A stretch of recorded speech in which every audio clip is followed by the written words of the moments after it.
আমি যেমন মেহমান পছন্দ করি, ঠিক আমার বাসায় মেহমান আসে কয়েকদিন পর পর, আমাকে খুবই ভালো লাগে তাদের জন্য রান্না বান্না করতে। আজকে আমি কে আসলো আর কি রান্না করলাম অবশ্যই দেখতে হলে পুরো ভিডিওটা দেখুন।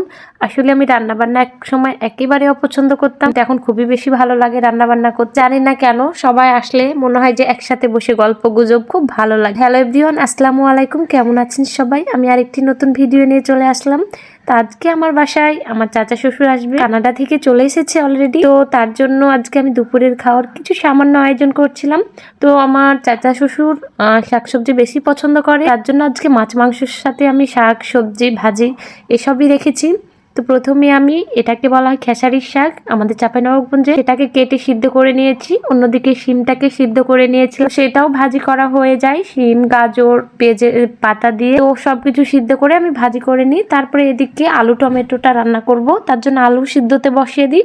অন্যদিকে আমি শাকটা ভাজি করে নিই। তো আমার শাক ভাজি করা একদিকে হচ্ছিল, অন্যদিকে আমি মাংসের জন্য পেঁয়াজটা ভেজে নিয়ে মাংসটা দিয়ে একটু নেড়ে চেড়ে নিচ্ছি, কারণ আমি তো এইভাবেই মাংস রান্না করি। আপনারা যারা আমার রেগুলার ভিডিও দেখেন তারা অবশ্যই জানেন যে আমি প্রথমে কোনো মশলা অ্যাড করি না, পরে মশলাটা দিই। আগে মাংসটা থেকে একটু পানি ঝরিয়ে নিই। তো অন্যদিকে আমি পানিটা যখন শুকিয়ে যায় আমি সেখানে মশলা অ্যাড করি। তারপর এদিকে একটু মাছ ভুনা করব, তার জন্য মাছগুলো হালকা হালকা করে ভেজে নিচ্ছিলাম। খুব একটা কড়া করছিলাম না, কারণ খুব একটা কড়া হয়ে গেলে আমার মনে হয় যে বড় মাছের স্বাদটাই চলে যায়। তার জন্য আমি একটু হালকা করে ভেজে নিচ্ছিলাম। মাংসটা একটু ভালো ভালো করেই কষাচ্ছিলাম, কারণ গরুর মাংস সিদ্ধ হয় খেতে বেশি। তো তারপরেও আমি ভাবলাম যে অনেকক্ষণ কষানোর পরও দেখছি একটু সিদ্ধ কম হয়েছে।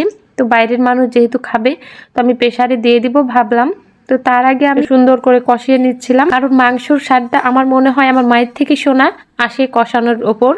যত সুন্দরভাবে কষানো যাবে হালকা আছে, ঠিক মাংসের স্বাদটা নাকি তত বেশি হয়। তবুও আমি আমার মায়ের মতো পারি না, জানি না আমার মা এত টেস্টি করে কি করে রান্না করতে পারে। আমি যেভাবেই করি না কেন আমার মায়ের মতো পারি না। তারপরে এই তো আমি একটু টমেটো দিই মাছে, তো সেখানে টমেটোটা একটু সিদ্ধ হলে মাছগুলো দিয়ে দিই। মাছগুলো একটু নেড়ে চেড়ে তার মধ্যে আমি পানি অ্যাড করে দিই। খুব একটা পানি দিই না, যেহেতু আমি ঝোল করব না, একটু ভুনা করব।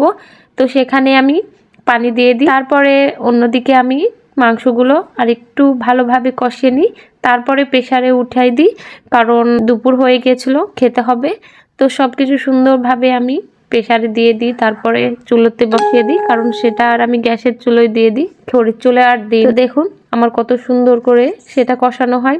এদিকে আমার মাছটাও হয়ে গিয়েছে একটু, তো নামিয়ে নিই আমি কিছুটা জিরে গুঁড়ো অ্যাড করে। তো দেখুন আমার মাছের কালারটা কি সুন্দর হয়েছে। তো আমার দেখুন এদিকে প্রেসারে আমি মাংসটাও দিয়ে দিই। এই তো তারপরে আমার মাছও হয়ে যায়, এদিকে আমার মাংসটাও শেষ পড়ে যায় প্রেসারে। তো আমি নামিয়ে নিয়ে আসি, তারপরে টেবিলে সব খাবারগুলো আমি সাজিয়ে দিই। আমার ভিডিওগুলো আপনাদের কেমন লাগছে অবশ্যই কমেন্ট করে জানাবেন, আর আজকের ভিডিওটা কেমন লাগলো অবশ্যই জানাবেন। তো আজ আর আমি ভিডিওটি বড় করছি না।